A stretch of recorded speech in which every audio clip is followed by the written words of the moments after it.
Hello and welcome to my video. আজকের video লেসনে আমরা রাস্কিন বন্ডের short story the night train at দেউলির পরবর্তী পার্টটি পড়ে নেব।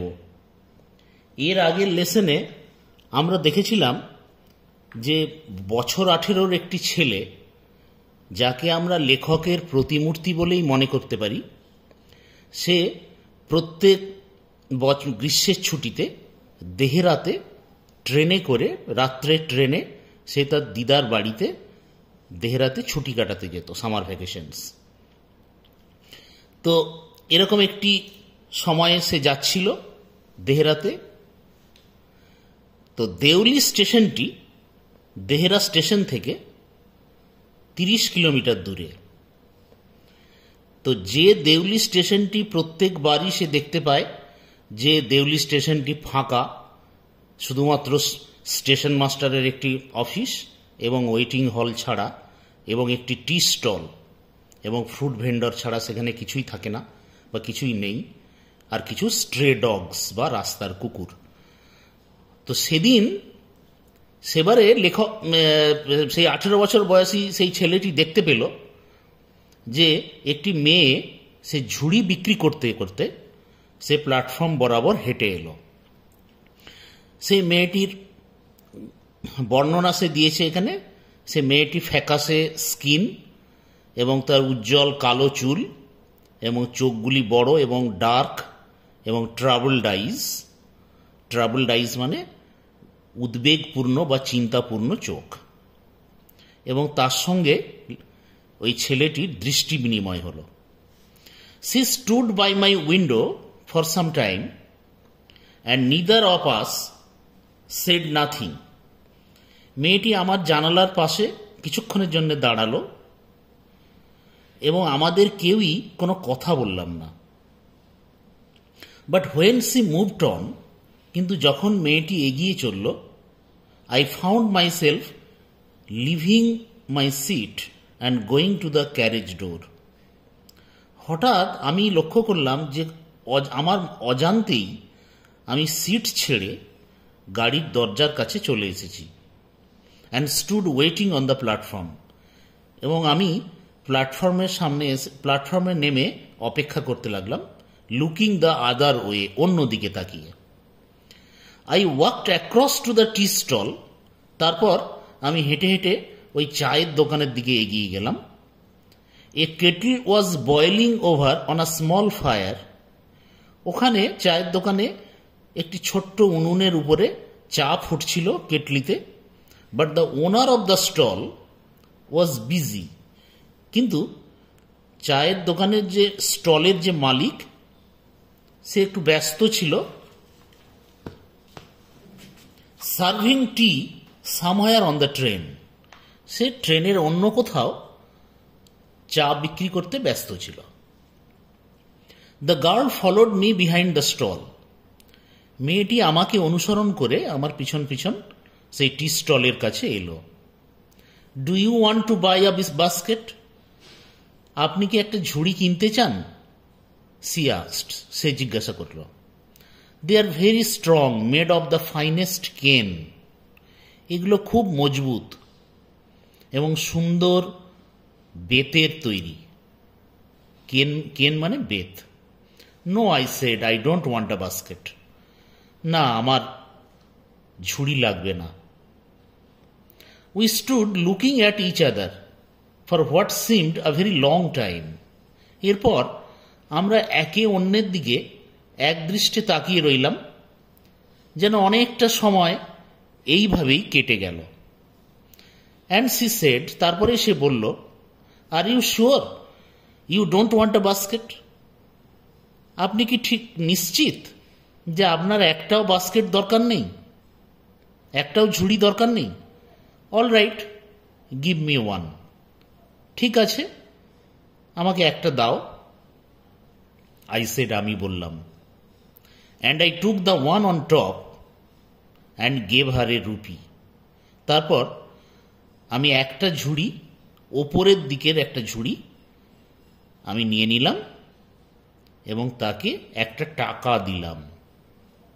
Hardly daring to touch her fingers, এবং আমার একটুকুও সাহস হলো না যে তার আঙুলটা ছোঁয়ার, অর্থাৎ ছোঁয়াচ বা স্পর্শ বাঁচিয়ে আমি একটি টাকা ওই মেয়েটির হাতে দিলাম এবং কোনো রকম বাজ বিচার না করে, কোয়ালিটি না দেখে আমি জাস্ট ওপরের দিকে একটা ঝুড়ি তার কাছ থেকে নিয়ে নিলাম।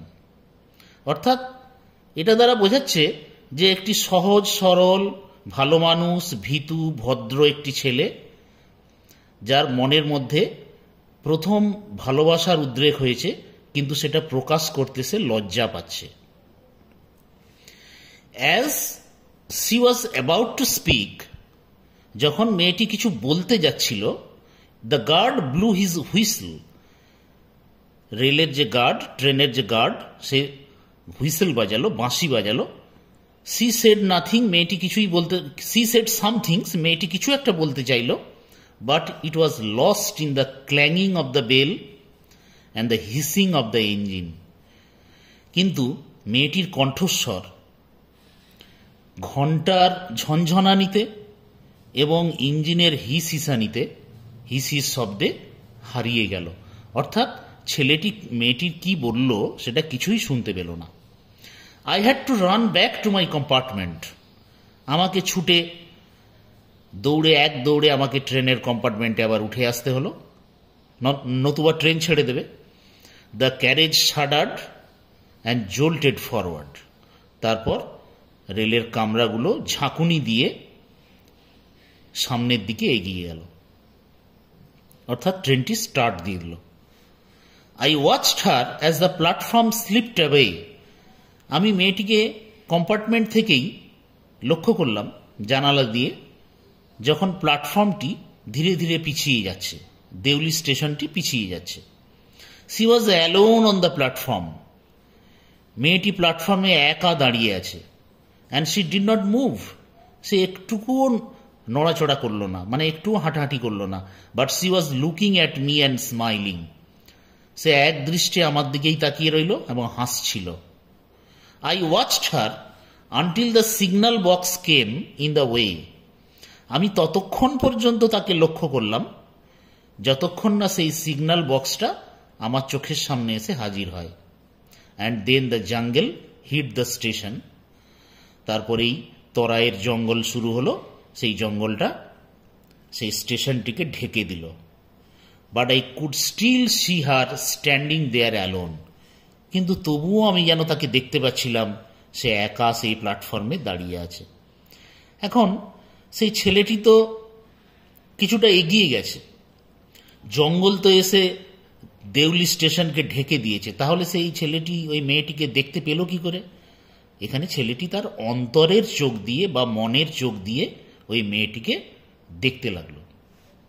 I set up awake for the rest of the journey, বাকি অবশিষ্ট সময়টুকু, অর্থাৎ বাকি যে 30 মাইল যে রাস্তাটা, তারপরে সে দেহরাতে নামবে দিদার বাড়িতে যাওয়ার জন্যে, ওই যে বাকি অবশিষ্ট যে রাস্তাটা, সেটা আমি জেগেই বসে রইলাম।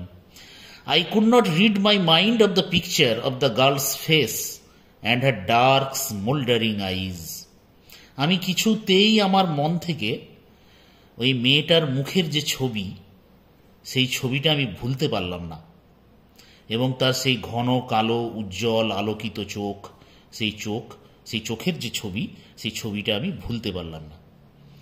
But when I reached Dehra, এরপর যখন আমি দেহরা স্টেশনে পৌঁছে গেলাম, দেরাদুনে পৌঁছে গেলাম, দ্য ইনসিডেন্ট বিকেম ব্লার্ড, ওই গোটা ঘটনাটি, দেউলি স্টেশনে যে ঘটনাটি ঘটল, ওই পুরো ঘটনাটাই আবছা হয়ে গেল, অ্যান্ড ডিস্ট্যান্ট, অনেক দূরের যেন মনে হচ্ছে। For there were other things to occupy my mind, কারণ আরও অনেক জিনিস ছিল যেগুলো আমার মনের মধ্যে জায়গা করে নিয়েছিল। অর্থাৎ লেখক সেখানে অন্যান্য কাজে ব্যস্ত হয়ে পড়েছিল দেরাদুনে তার দিদার বাড়িতে, ফলে সহজেই সে ওই মেয়েটির স্মৃতিটা একটু তার কাছে আবছা হয়ে গেল। It was only when I was making the return journey 2 months later that I remembered the girl, ঠিক তারপরেই যখন আমি রিটার্ন জার্নি করছিলাম, মানে ফিরে আসছিলাম, আবার আমার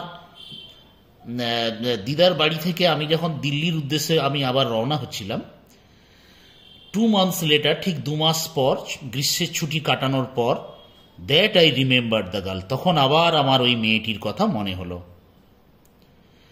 I was looking out for her as the train drew into the station. এরপর যখন ট্রেনটি আবার ধীরে ধীরে দেউলি স্টেশনে প্রবেশ করল, তখন আমি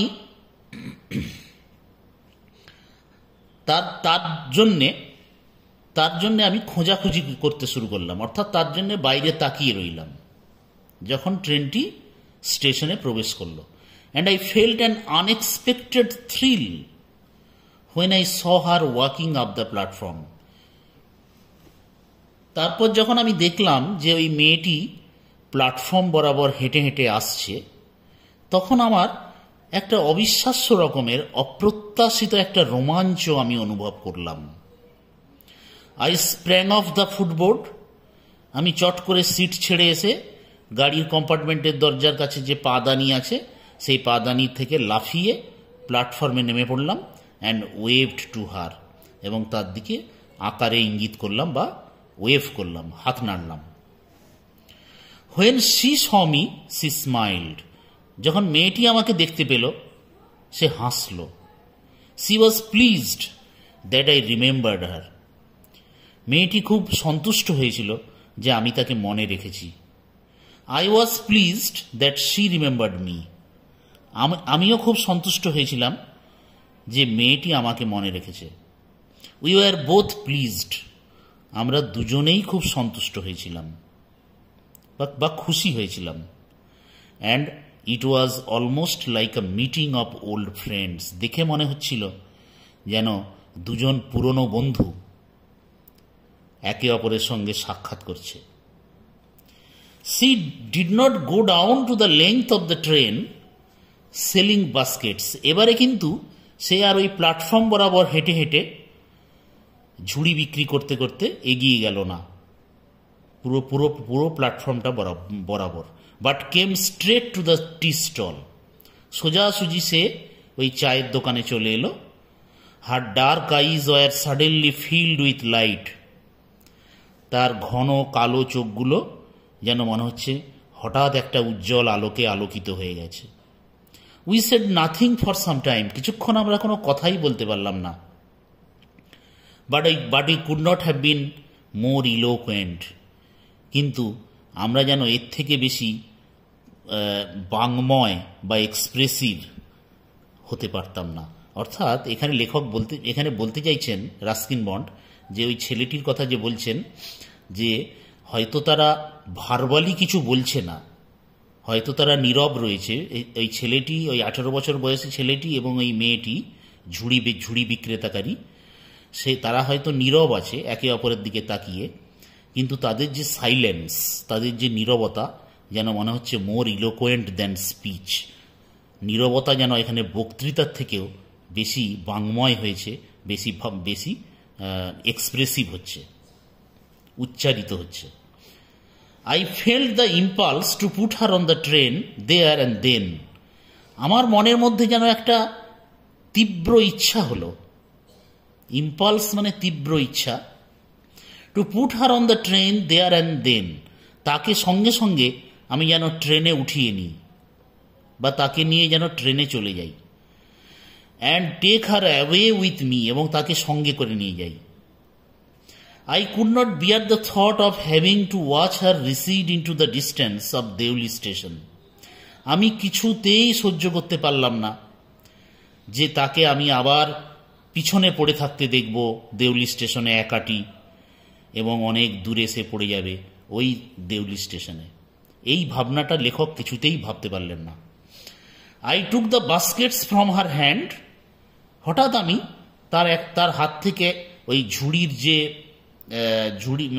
সমস্ত ঝুড়িগুলো যেগুলো ছিল সেই ঝুড়িগুলো আমি তার হাত থেকে নিয়ে নিলাম, and put them down on the ground, এবং সেগুলোকে মাটিতে নামিয়ে রাখলাম। She put out her hand for one of them, সে ওই একটি ঝুড়ি নেবার জন্যে তার হাতটি বাড়ালো। But I caught her hand and held it. কিন্তু আমি সঙ্গে সঙ্গে তার ওই বাড়ানো হাতটা ধরে ফেললাম এবং ধরেই রইলাম। I have to go to Delhi, I said. আমাকে এক্ষুনি দিল্লি চলে যেতে হবে। অর্থাৎ লেখক আবার তার সেই কলেজে ফিরে যাচ্ছেন, সেই কথাটি সেই মেয়েটিকে সে বলল, আমাকে এক্ষুনি দিল্লিতে চলে যেতে হবে। সি নডেড, সে মাথা নাড়ল আমার কথা শুনে। I do not have to go anywhere, কিন্তু আমাকে তো কোথাও যেতে হবে না।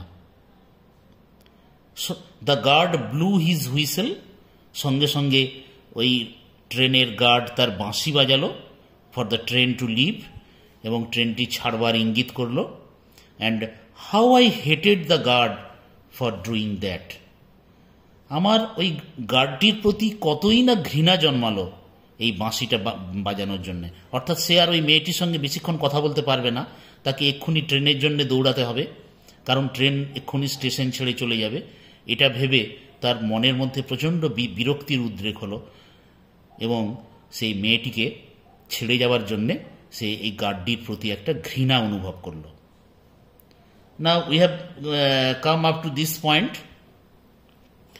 Hope you have liked my explanation and enjoyed my explanation. Thank you for watching and thank you for listening. Have a good day.